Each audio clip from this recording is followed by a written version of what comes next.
अशी चिक मोत्याची माळ होती ग 30 तोळ्याची ग.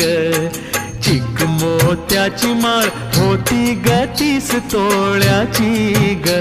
जसा गणपतीचा गोंडा चौरंगी लाल बावटा ग. गणपतीचा गोंडा चौरंगी लाल बावटा ग.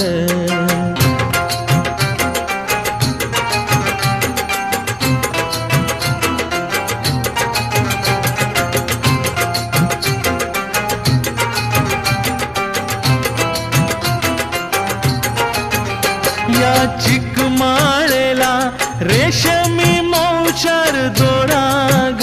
या चिकमाळेला रेशमी मौचार दोराग. मऊ रेशमाच्या दोऱ्यात नवरंगी